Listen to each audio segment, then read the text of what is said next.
revivent très souvent dans Popcorn. On parle beaucoup de tout ce qui est intelligence artificielle, algorithmes, etc. C'est des sujets qui reviennent très souvent. Et on s'est dit qu'il fallait inviter quelqu'un quand même qui avait les épaules pour en parler, pour pouvoir discuter, pour pouvoir répondre à nos questions et à vos questions aussi. Et tout de suite, les amis, on reçoit Aurélie Jean dans Popcorn.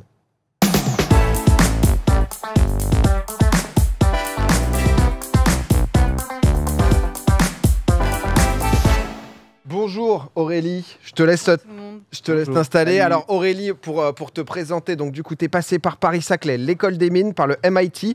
Tu es docteur en sciences, spécialiste en sciences algorithmiques, entrepreneur, tu as aussi écrit des bouquins. Ouais. On est sur quelqu'un qui est capable de nous parler d'IA et d'algorithmes ici. Comment tu vas déjà ? Très bien, merci. Je suis ravie d'être là.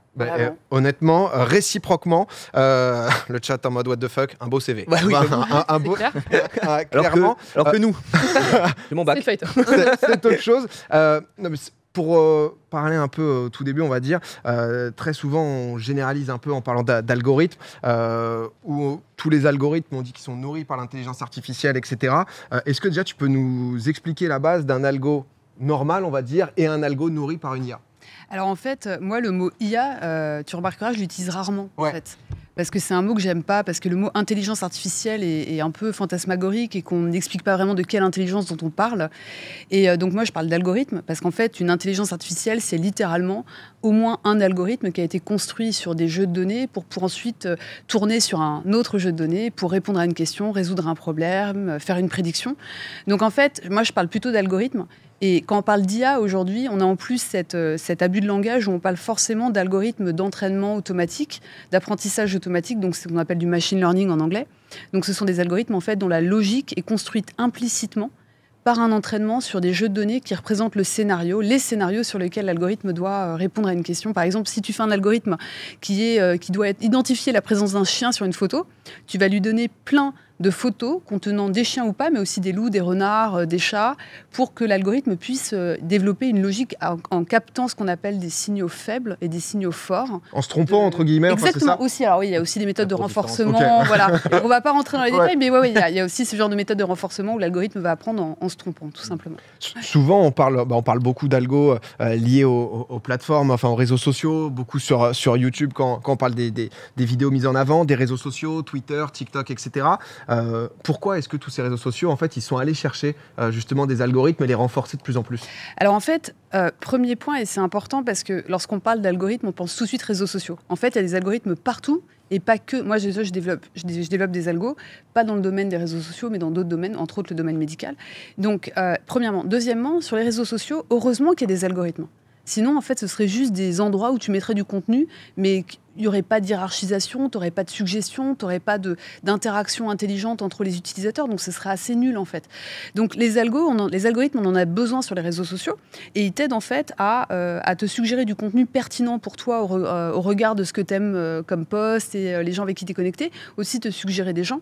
Le souci aujourd'hui qu'on a avec la plupart de ces algorithmes qui vont te suggérer du contenu, c'est qu'en fait, ils sont directement alignés avec un modèle économique qui est l'économie de l'attention. Je ne sais pas si vous connaissez, donc fait de dire en fait on va vous retenir le maximum sur le temps le plus possible sur ces plateformes.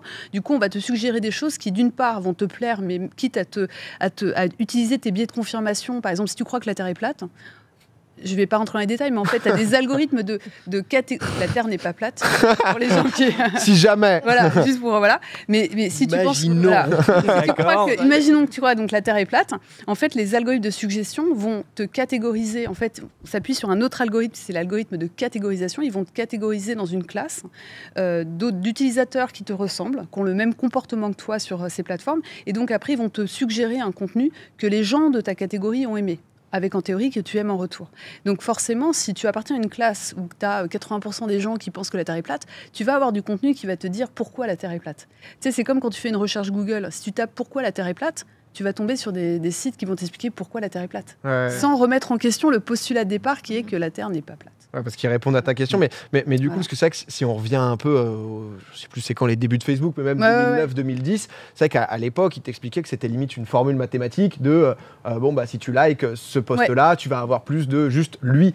Comment ça... Alors, c'est une bonne question. Est-ce qu'il y avait déjà ce côté intelligence artificielle ou c'était juste une formule à l'époque qui maintenant a été changée, développée, etc. Alors, dans les tout débuts, vraiment les premières versions, c'était en fait ce qu'on appelle des structures conditionnelles algorithmiques. Ça veut dire quoi? C'est-à-dire, comme tu l'as dit, si telle condition est appliquée, alors tu appliques telle action. Par exemple, si moi, par exemple, tu vois, moi j'adore les photos de petits chiens et petits chats, j'ai que des feeds de petits chiens et petits chats, c'est catastrophique. Donc en fait, si tu veux, si tu regardes plus de 10 posts par jour contenant des petits chiens, alors on va te suggérer des posts contenant des petits chiens. Tu vois, ce genre bien sûr. Ça, c'est des structures conditionnelles. Après, tu peux avoir des modèles, des équations mathématiques, mais là, moi, j'en vois pas comme ça. Enfin, vraiment, j'en vois pas. Tu peux éventuellement avoir des équations de diffusion d'informations, mais encore, j'y crois pas trop. On a tout de suite, après, basculé sur des modèles d'entraînement, qui sont des modèles, donc justement, comme on a parlé là, qui vont s'entraîner sur des données des utilisateurs. Qui définissent un profil, en gros, de la personne. Exactement. Et c'est en mode, donc il passe du temps là-dessus, il a liké ça. Ouais. Les fonctions aussi, c'est vrai qu'on a vu apparaître de plus en plus, mais je n'aime pas, enfin, je suis pas intéressé par ce post, etc. Qui, en gros, du coup, on a chacun un profil, et en fonction de notre profil, il te propose des... Mais l'algorithme n'est pas mauvais en soi, parce que c'est vachement bien d'avoir des algos de recommandation. Le problème, c'est qu'ils sont poussés à l'extrême pour être alignés avec ce modèle d'économique de l'attention qui est pour moi qui est nocif. C'est ce modèle qui est nocif, c'est pas l'algorithme lui-même. Et en fait, on a ces algorithmes aujourd'hui qui sont poussés à bout, et peut-être, je sais pas si vous connaissez l'effet bulle. Quand je parlais de la Terre est plate, en fait, tu es dans une bulle d'opinion et d'observation. Tu te confortes dans ton idée. Exactement. On est tous dans des bulles. Dans la société, on est tous dans des bulles familiales, sociales, etc. Mais en fait, dans ces réseaux, moi-même, j'essaie de sortir de ma bulle, par exemple, en suivant des comptes de gens avec qui je n'adhère pas aux idées, par exemple, tu vois. Et, mais en fait, ces bulles-là, elles permettent de nourrir un modèle. Et alors, en face de ça, tu as aussi d'autres choses. C'est dans ces modèles d'algorithmes de recommandation, on va aussi recommander des contenus qu'on appelle viraux, donc des choses qui vont être partagées massivement sur des temps courts. Et c'est souvent des contenus polémiques ou agressifs, tu vois. Et donc, là, tu as encore autre chose. Avec beaucoup d'engagement, etc. Voilà, et forcément, du coup, les gens forcément, tu vas davantage propager les théories du complot, la haine, etc. Et je me permets une question. Est-ce que ça fonctionne pareil pour tout ce qui est algorithme concernant la publicité? Tu vois, on a tendance à voir, je sais pas, moi, je suis en train de regarder une voiture, tu vois, en particulier, et je vais aller sur un autre site et on va me conseiller, tu vois, la centrale, les voitures, machin, etc. Et ça m'est déjà arrivé un peu plus loin. Moi, j'ai des Google Home à la maison, et ça m'avait surpris la première fois. C'est juste dans mon salon, je suis en train de parler d'un truc, je sais pas, je dis à ma femme, ce serait bien qu'on achète des fleurs. Je vais sur mon PC, hop là, Interflora, salut les gars, et je me dis, mais c'est folie. Alors, est-ce que ça fonctionne de la même manière que ces algos en fait, la pub, elle est aussi sur suggestion. Tu vois, l'idée, c'est quand même de te proposer de la pub. Moi, j'ai pas d'enfants. Si tu me proposes des vêtements pour enfants, pour mes filleules, mais elles sont trop grandes, donc ça marchera pas. Mais tu vois, c'est un peu dommage, c'est un peu raté, quoi. Mais par exemple, donc tu as la suggestion. Maintenant, l'expérience que tu as, on l'a tous eu, en fait. Oui, bien sûr. Donc il y a deux choses. Tu as d'une part le fait que tu vas sur un site, par exemple, pour des vélos, et après tu tombes sur une pub de vélo sur Insta. C'est des cookies, par exemple. Alors moi, je suis pas du tout. C'est pas la même chose du coup. Voilà. Alors, en fait, s'ils vont aller choper de l'information des cookies, donc de ton comportement sur le web, pour aller justement pouvoir te suggérer en fonction de ton profil. Après, moi, je suis pas du tout développeuse web, donc c'est pas un domaine qui me. Quelqu'un que vous connaissez sûrement, donc Anis Sayari, qui lui, par contre, connaît bien ces sujets. Mais voilà, donc c'est ça. Maintenant, sur les questions ça nous est tous arrivé. On a une discussion entre amis et d'un coup, tu tombes. Bon, soi-disant, Mark Zuckerberg a été d'ailleurs interrogé par le Congrès américain. On lui a demandé si. Est-ce qu'on a écouté, quoi. Voilà, il a dit non. En fait, technologiquement parlant, c'est possible. Donc, moi, je suis quand même. Tu vois, la sérendipité, la synchronicité, elle a quand même des limites, quoi. Donc, je veux pas dire, tu vas faire des théories du complot, quoi que ce soit, mais moi-même, je suis un peu intriguée, voilà. Et pour revenir, on se pose. Voilà. Pour revenir un peu justement sur ce côté IA, même si t'aimes pas trop ça, c'est vrai que nous, en tant que consommateurs, ce qui de base, en fait, l'algo doit nourrir ce qui nous plaît, c'est-à-dire en fait, t'aimes bien les chiens, on va te proposer plus de chiens, etc. Le business model derrière, avec le business model de l'attention, fait que ça nous nuit plus qu'autre chose, parce que ça nous enferme de plus en plus. Au final, le consommateur il est hyper perdant avec ce machine learning de plus en plus. Oui. Alors, en fait, il est perdant, non pas à cause des algorithmes lui-même, mais à cause de ceux qui ont décidé qu'ils allaient être comme ça, donc leurs propriétaires. Tu vois, je le dis toujours, c'est vachement important parce que y a plein de gens, la majorité des gens sur cette terre développent des algorithmes bien pensés, tu vois. Donc c'est un problème parce que c'est un problème sur la démocratie, parce que un bon système démocratique, on pense au vote, mais en fait encore plus important, c'est le fait d'avoir un libre arbitre, c'est le fait en fait de pouvoir avoir un avis construit en connaissance de cause et en avoir de l'information pertinente. Aujourd'hui, quand tu es dans une bulle, en fait, on l'a bien vu avec la manipulation d'opinion vis-à-vis des élections américaines ou des élections françaises, sûrement aussi. Voilà, donc la démocratie, ton libre arbitre à toi, donc pour moi c'est hyper important, enfin le fait d'être libre, tu vois, d'avoir le choix. Ouais. La haine, du discernement aussi, hein, pardon. Ouais, complètement. Ouais, avoir du discernement et puis la haine en ligne aussi, puis les théories du complot. Enfin, moi je vois des choses passer, ça fait flipper quoi. Quand tu dis justement en fonction de qui nourrit, qui fait les choix, c'est vrai qu'on entend énormément parler ce truc de TikTok où le TikTok occidental, il est rempli de merde. En fait, on se fait aliéner, on est de plus en plus débile. Ça n'arrête jamais. Et du côté des Chinois, eux, en fait, ils ont mis des limites où c'est vraiment un TikTok, enfin, Douyin, qui est où les enfants, ils apprennent des choses, ils s'éduquent, ils se développent. Est-ce que c'est, est-ce que tu as des infos là-dessus? Est-ce que c'est vrai? Non, mais c'est parce qu'on ne sait pas si c'est vraiment le cas ou pas, quoi. Alors si, je crois que c'est vraiment le cas. Enfin, il y a eu plein de gens qui ont fait des comparaisons et tout. Maintenant, est-ce que ça vient de l'algorithme? En fait, ce sont donc des algorithmes de suggestion qui vont aller suggérer aux enfants des contenus plus que d'autres. On sait que sur TikTok, il y a deux types de contenus. Tu as les contenus faits par les amateurs et puis tu as les contenus qui vont être produits, en fait. Donc après, maintenant, je ne sais pas quels sont les contenus produits des contenus amateurs. Ouais. Après, concernant l'algorithme de suggestion, il n'y a pas 15 000 types d'algorithmes, pardon. Tu vois, il n'y a pas 15 000 types d'algorithmes, tu vois. Par contre, à chaque fois que tu vas entraîner un type d'algorithme sur un jeu de données différent, tu as à la fin un algorithme différent. Donc en fait, il peut se passer deux choses. La première, c'est que le jeu de données étant différent, vu qu'on va l'entraîner sur des données d'utilisateurs chinois, un utilisateur chinois n'a sûrement pas le même comportement qu'un utilisateur au Brésil ou en Europe, premièrement. Mais je ne crois pas à ça pour expliquer ce qui se passe. En fait, ce qui doit se passer aussi, c'est que tu as intégré à l'algorithme, tu as aussi en fait ce qu'on peut appeler des filtres. C'est-à-dire qu'il peut y avoir une décision de la part du propriétaire de ce réseau d'aller filtrer, d'aller éliminer, éliminer des contenus, d'aller plutôt mettre en avant certains contenus plutôt que d'autres, tu vois, des choses comme ça. Et là, pour le coup, c'est une intervention explicite, tu vois, une intervention de l'humain. Oui, c'est manuel, quoi. Du coup, là, c'est plus l'algorithme qui rentre. Ça peut être automatique, mais c'est l'humain qui le décide. Tu vois, attends, les structures conditionnelles dont on parlait au début. Si telle condition est appliquée, alors j'applique telle action. Donc là, typiquement, ça peut être ça, tu vois. Et comme tu disais que ce business model de l'attention, maintenant, c'est aussi le monde capitaliste. C'est à partir du moment où rien n'a été régulé. Est-ce qu'on n'est pas au bout du truc, quoi? On est en cours. Ouais, est-ce que c'est pas trop tard? Est-ce qu'on n'est pas déjà allé trop loin? Tu vois, c'était un peu ma question. Parce que est-ce qu'on peut faire machine arrière maintenant? La limite, quoi. En fait, tu sais, je sais pas si tu sais, mais il y a 4-5 ans, je crois 4 ans, t'as Mark Zuckerberg qui a demandé, qui est venu en Europe, qui a fait son petit tour et qui a dit aux dirigeants européens, régulez-nous. Réguler les plateformes. Arrêtez-moi, je peux plus contrôler. Mais non, mais c'est vachement intéressant. C'est vachement intéressant parce que d'autres dirigeants ont fait récemment, Sam Altman d'OpenAI, et en fait, il y a une raison. Les gens disent mais pourquoi ils veulent être régulés? Je comprends pas. Mais en fait, je t'explique pourquoi. C'est qu'en fait, ils voient bien eux-mêmes qu'ils sont au bout d'un chemin. Et que moi j'ai toujours cru, tu vois, que quand tu faisais les choses bien, quitte à gagner moins d'argent, en fait tu avais un différenciateur économique de dingue et du coup tu avais plus de consommateurs à la fin. Moi j'en suis persuadée. Parce que le consommateur il n'est pas débile, vraiment. Maintenant, les enjeux économiques sont tels aujourd'hui que le premier big tech qui fait un pas vers ce genre de gouvernance et de bonne attitude va perdre de l'argent à court terme et va pas rassurer ses actionnaires. On est, comme tu l'as dit, on est dans une dérive. Par contre, pour l'image publique et le public. Ouais, mais du coup, ça va prendre. Tu vois, si tu fais le pas. Tu peux pas te permettre, quoi. On va se casser la gueule, hein, les actionnaires, c'est. Pour du court terme, qui rebondir après, mais sur le court terme, tu peux perdre. Tu vois ce que je veux dire? Et donc, en fait, les mecs, ils se disent, on préfère être régulés tous, et du coup, tout le monde est mis au même niveau. Du coup, on va tous avancer. Tu vois, moi, c'est comme ça que je pense ça, tu vois. Et par ailleurs, tu vois, il y a déjà des régulations. On régule aujourd'hui la collecte, le stockage et le traitement des données à caractère personnel, qui sont des données comportementales que tu as sur Twitter, peu importe, TikTok, etc. Et en fait, donc, tu as un texte européen qui a inspiré le texte américain, qui vient de Californie, mais qui est reconnu dans plusieurs États des États-Unis, qui s'appelle le CCPA. Et en fait, ce texte-là, il influence déjà la manière dont on va faire ces algorithmes, puisqu'en fait, les algorithmes sont construits et tournent sur des jeux de données, souvent à caractère personnel, et souvent, toi, dans le cas dont on parle des réseaux sociaux, donc il y a déjà un premier pas de régulation.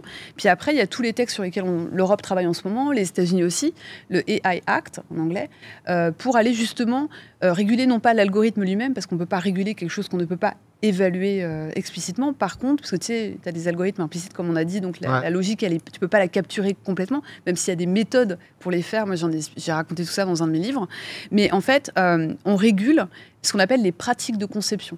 comment tu vas construire ton algo. Et comment tu vas construire ton algo, c'est aussi cette réflexion de à quoi il va servir. Et il sert entre autres un modèle économique.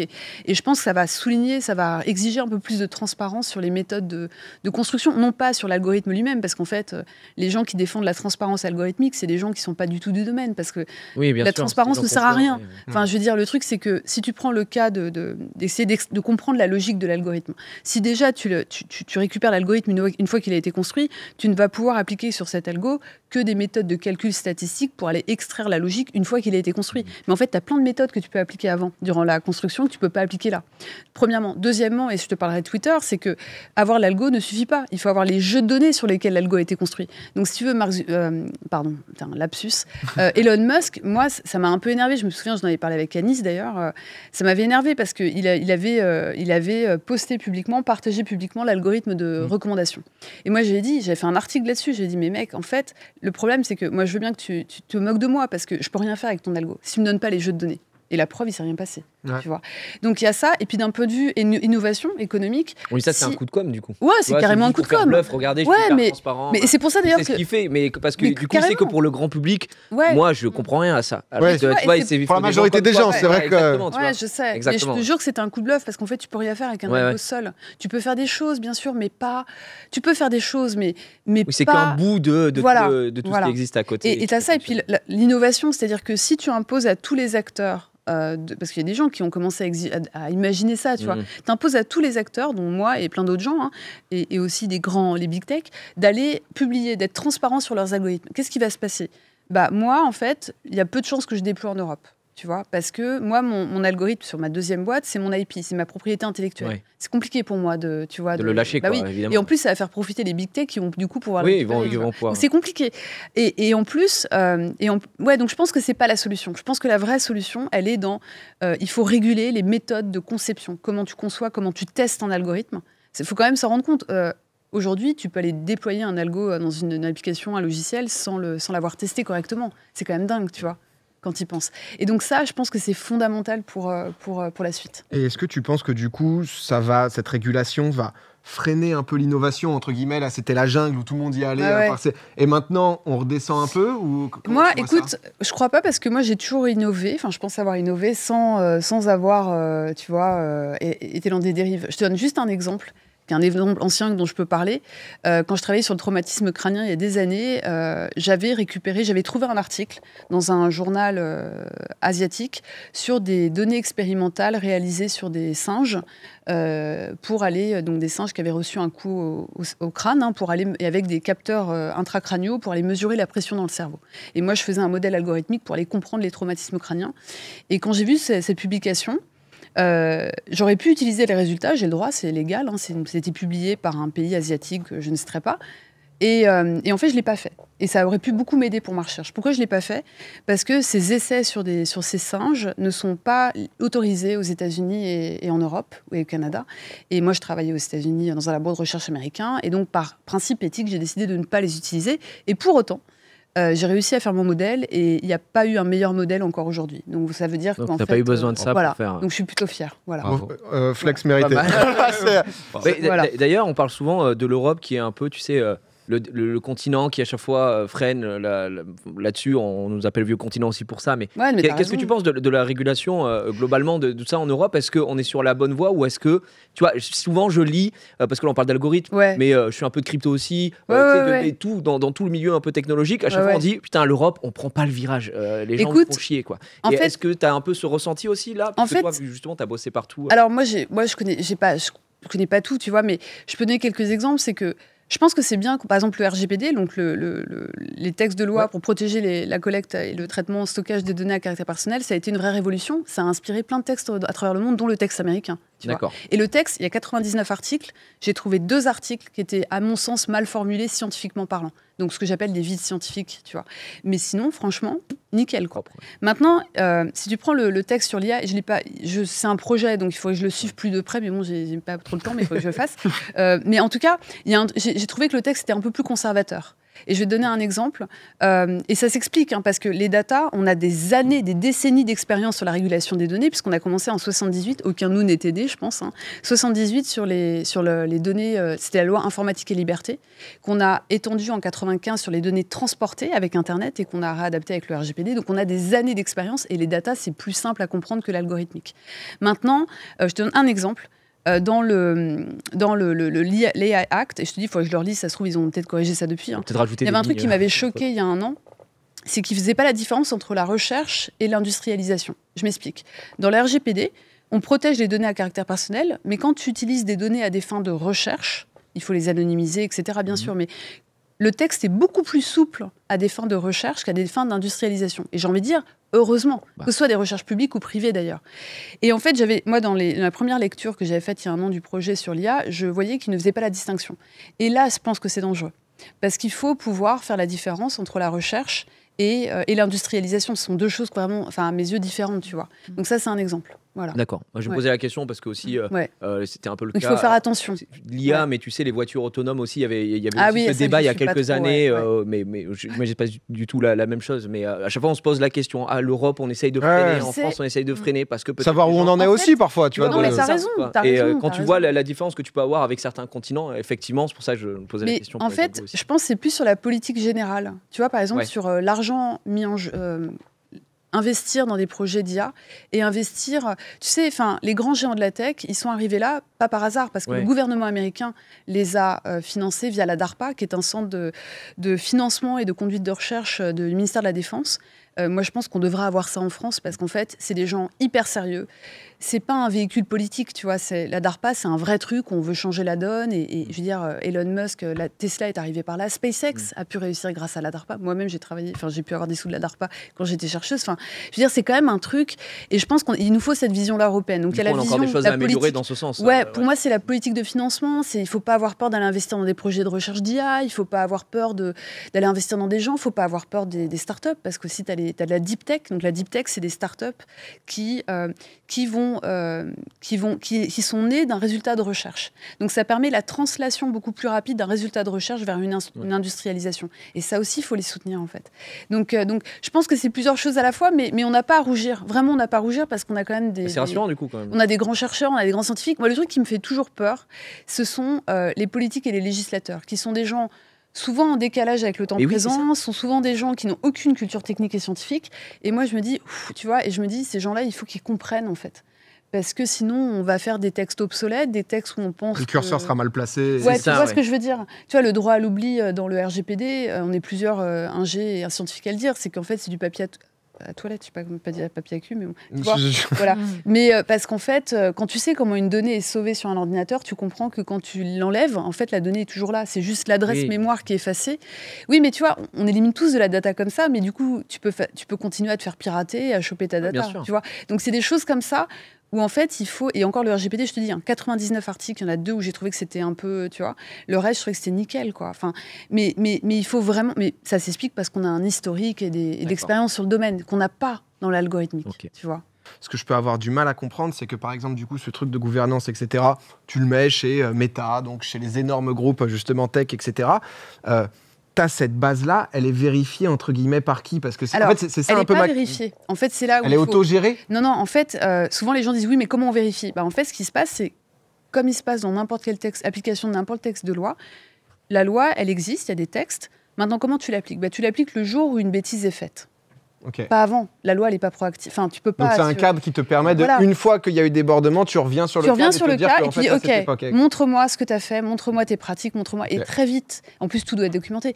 Très vite, tu te rends compte que les choses sont pas faites correctement. Et tu vois, et c'est là en fait où il faut regarder. Parce que c'est vrai que. Et après, tu as des amendes extrêmement élevées, comme dans le cadre du RGPD, tu vois. Qui punissent, mais c'est vrai que de l'extérieur, on avait vu là, il y avait une lettre ouverte avec Elon Musk, 2000 personnalités du monde qui avait dit ok, on est allé trop loin. On va trop loin. Arrêtez-nous, les gars.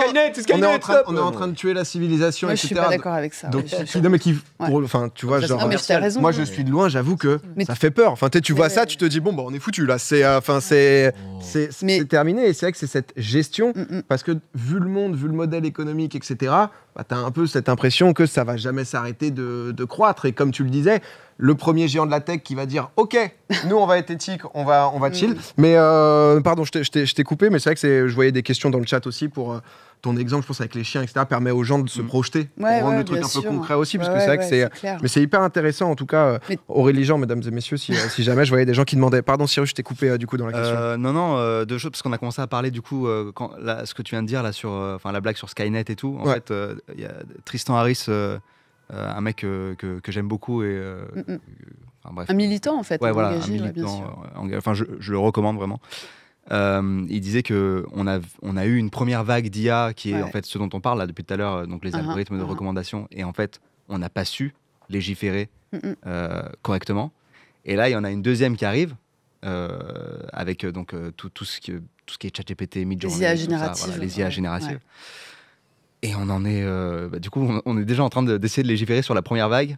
Ah mais complètement. T'as vu, ils amendent quand même le projet de loi. Aujourd'hui, tu sais, ils ont rajouté un truc sur les IA génératives, mais t'as raison, ils anticipent pas. T'as raison. Mais et donc ça, je trouvais que c'était un point pertinent de Tristan Harris. Mais moi, j'avoue, sur la discussion qu'on a depuis tout à l'heure, et j'ai l'impression d'être teubé, mais en fait, j'ai du mal à comprendre. Donc, le fait de notre algo du début à la fin. On a le jeu de données, on a comment il se fait, et puis comment il est tuné aussi. Bien sûr. Je vois pas comment ça nous empêche de se prendre des bulles filtrantes et que notre démocratie est en train de s'écrouler en fait au final. En fait, le schéma que je t'ai donné, c'est avant tout pour lutter contre la discrimination technologique, les erreurs, les on a tous vu des scandales. Je ne sais pas si vous vous souvenez de cet exemple, il y a 1 an et demi, 2 ans, presque 2 ans, Twitter, où l'algorithme de cropping... Vous vous souvenez pas quand vous postez une photo sur Twitter, et en fait, tu as un cadrage automatique, et voilà, et il trouve automatiquement, si tu as des gens, il va automatiquement zoomer sur la femme jeune, belle et mince. Ouais. Ça, c'est un biais. C'est une discrimination, c'est une erreur. Si tu fais des tests correctement, il y a plein de scandales qui sont passés ces dernières années autour de ça, autour de la couleur de peau, autour de l'orientation sexuelle. Ça, j'entends. Ça, c'est insupportable. Maintenant, concernant le reste, c'est l'effet bulle. C'est pas un effet, c'est pas une fatalité. Et il faut imposer aux acteurs d'éviter l'effet bulle, par exemple. Ok. Tu vois, il y a plein de choses comme ça que tu leur dis concrètement. Voilà. Genre, dans votre algorithme de recommandation. J'aimerais que... T'as un test qui t'évite l'effet bulle. Ok. Alors, c'est pas un test, c'est plusieurs tests. Mais... Et après, donc, tu sais il ne quoi, doit pas y avoir que des choses avec lesquelles je suis d'accord. Il doit aussi y avoir un certain pourcentage de mes posts qui viennent de choses dont je ne suis pas d'accord. En fait, la réalité, c'est que ça, on ne peut pas l'imposer de la sorte. Mais en fait, ce modèle économique est assez toxique. Mais même pour eux, les propriétaires de ces plateformes, parce qu'en fait, ils voient bien qu'ils sont au bout d'un chemin, quoi. Parce que les gens se rebellent, parce que ça abîme la réputation de la plateforme. Ouais. Donc, ça abîme la valeur du stock. Enfin, tu vois, T'as toujours les pleins pouvoirs. On vient de gérer la première vague. Ouais. Deuxième vague. Donc il y a les IA génératives. Ouais. Cette fois, tu fais quoi ? Les IA génératives, paradoxalement, c'est un problème légal d'IP avant tout. De propriété intellectuelle. Étonnamment. C'est-à-dire que les IA génératives, il y a 2 sujets. Premièrement, les algorithmes d'IA génératives, ils existent depuis des années. C'est juste qu'ils n'ont jamais été démocratisés à travers une interface bien faite comme ChatGPT. Moi, j'avais travaillé dessus en 2017 quand j'étais à Bloomberg. En fait, la différence aujourd'hui, c'est que tu as une interface qui fait que tout le monde peut l'utiliser. Donc, 2 problèmes sous-jacents, enfin 3, mais le premier, donc, c'est le fait que tu aies une interface où tu as l'impression que tu parles à quelqu'un, et donc ça crée de la confusion qui est hyper dommageable pour ton libre arbitre, pour ce que tu penses que fait la machine et ce qu'elle ne fait pas. On entend tout et n'importe quoi, tu vois, genre, j'ai l'impression de parler avec quelqu'un qui a une conscience. Enfin non, pas du tout, quoi. Premièrement. Mais deuxièmement... c'est un problème. Enfin, je veux dire, c'est pas que c'est un si, problème, c'est un mais problème. Que les gens... Il y a vraiment des gens qui sont... je te jure. Je te jure. Tout récemment, il y a un gars qui s'est suicidé, je crois. Sur Snapchat, ils avaient intégré récemment une IA justement pour discuter et que tu pouvais personnaliser en lui donnant un nom comme à un pote. Et du coup, tu échangeais avec... C'est plus l'utilisation qu'en ont fait les gens par la suite. Voilà, la mémoire aussi, en fait, qui est liée aussi à ça. Et cette confusion, elle a un nom, ça s'appelle l'effet Elisa. Je ne vais pas rentrer dedans, mais les gens regarderont, il y a une super page wiki qui explique super bien. Mais en fait, c'est hyper dérangeant pour toi. Ça peut abîmer en fait ta perception des choses. Premièrement. Deuxièmement, c'est le fait en fait que cet algorithme, si on prend ChatGPT, donc l'algorithme GPT qui a été entraîné sur des jeux de données qu'OpenAI refuse de partager, mais qui sont en fait des jeux de données provenant d'Internet. Or, tout ce qui est sur Internet ne t'appartient pas, n'est pas gratuit. Moi, j'ai des choses sur Internet que j'ai écrites, elles ne t'appartiennent pas. Tu vois, j'ai la propriété intellectuelle, j'ai des photos, elles ne t'appartiennent pas. Tu as 3 niveaux de propriété intellectuelle. Est-ce qu'elles sont accessibles du coup gratuitement ? Alors, justement, tu as 3 niveaux d'IP. Tu peux soit avoir accès à un truc et l'utiliser gratuitement, soit avoir accès à un truc, l'utiliser gratuitement, mais en citant la personne, soit en utilisant pas gratuitement, mais en payant. Donc, tu as 3 niveaux. Je te le fais grossièrement parce que je suis pas avocate d'IP, mais tu vois, et en fait, grosso modo, ici, tu sais pas quel type de data. Oui, rien n'est respecté. Et en fait, il y a forte chance qu'ils aient pris des textes dont ils n'ont pas la propriété intellectuelle. Et donc, ça, pour moi, c'est le plus gros sujet, avec en plus derrière tous les aspects, tu vois, du fait que les gens ont l'impression d'échanger avec un moteur de recherche, mais en fait, ils échangent avec un assembleur en fait, d'informations à partir de ce sur quoi il a été entraîné. Et je ne sais pas si vous avez vu, mais au Japon, ils ont récemment fait passer une loi qui dit en fait que les lois de droit d'auteur et de propriété intellectuelle ne s'appliquent pas aux IA génératives. Nous, donc les Français ont commencé à paniquer, mais en fait, no stress, quoi. L'Europe a déjà mis un petit point dans le règlement. Et je ne sais pas comment ils vont l'appliquer. D'ailleurs, c'est très compliqué, disant en fait qu'ils exigeaient une transparence des datas sur lesquelles. Et ça va être ça va être compliqué. Ça va être hyper compliqué parce que je pense que ça veut dire quoi? C'est-à-dire que si OpenAI refuse de partager ses datas, il n'y a pas de ChatGPT en Europe.